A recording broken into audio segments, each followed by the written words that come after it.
New Zealand എന്താ പറയുക, group സ്റ്റേജിൽ തോറ്റേൻ്റെ തിരിച്ചു കൊടുത്തതാണോ, അല്ലെങ്കിൽ വേൾഡ് കപ്പിലേറ്റവും നല്ല ടീമായി കാണിച്ചതാണോ?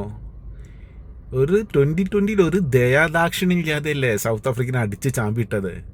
ഒരു മഴയൊക്കെ വേണ്ടടോ. ഇത് 2020 അല്ലേ, അല്ല 10 ഓവേഴ്സിൻ്റെ മാച്ച് ഒന്നുമല്ലല്ലോ, അല്ല സൂപ്പർ സിക്സോ. ഇതിൻ്റെ ഫിന്നലിനെ ഇങ്ങനെയൊക്കെ അടിക്കാൻ പറ്റുമോ? 33 ഗോളൊക്കെ സെഞ്ചുറി. അപ്പം ഇങ്ങനെയും കളിക്കാം. ഇതാണല്ലേ യഥാർത്ഥ 2020 മാച്ച്. പൊളിച്ച് മക്കളെ, പൊളിച്ച്.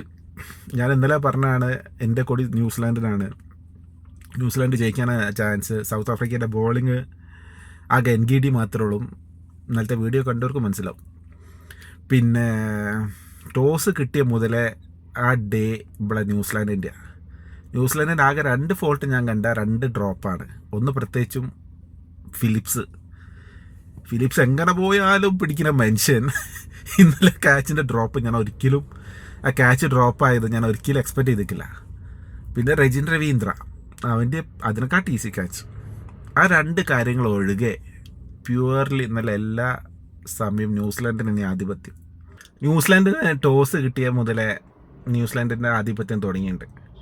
നമ്മുടെ അതിൽ കീ സ്റ്റാറ്റിസ്റ്റിക്സ് അല്ലെങ്കിൽ കീ ടേണിംഗ് പോയിൻ്റ് ഈ മെക്കോഞ്ചി, നമ്മുടെ ഇഷോദിയും ജെമിസനെയൊക്കെ സ്ക്വാഡിൽ വെച്ചിട്ട് മെക്കോഞ്ചി അധികം എക്സ്പീരിയൻസ് പ്ലെയർ അല്ലാത്ത മെക്കോഞ്ചിനെ കളിപ്പിച്ച് 2ാമത്തെ ഓവറിൽ തന്നെ 2 വിക്കറ്റ് എടുത്ത ന്യൂസിലാൻഡിൻ്റെ ആ ടാക്ടിക്സ് അത് എടുത്ത് പറയേണ്ടത് തന്നെയാണ്.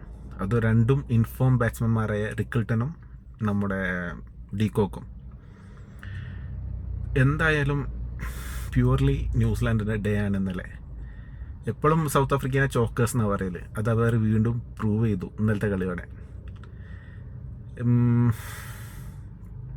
പിന്നെ ഫിന്നലൻ ഈ വേൾഡ് കപ്പിൽ ഇപ്പം 5-6 സെഞ്ചുറി ഉണ്ട് അല്ലേ. അതിൽ ഫിന്നലൻ്റെ ആണ് ഏറ്റവും നല്ല പവർഫുൾ സെഞ്ചുറി. നമ്മുടെ സാംസൻ്റെ ക്ലാസ് സെഞ്ചുറി ആണെങ്കിലും ഇതൊരു പവർഫുൾ സെഞ്ചുറിയാണ്. 33 ബോൾ 100, 13 ഓവറാകുമ്പോഴേക്ക് കളി തീർക്കുക. ഇത്ര നല്ല കളിച്ച ടീം എന്തായാലും ഈ വേൾഡ് കപ്പ് കിട്ടട്ടെ എന്ന് ഞാൻ ആഗ്രഹിക്കുന്നു.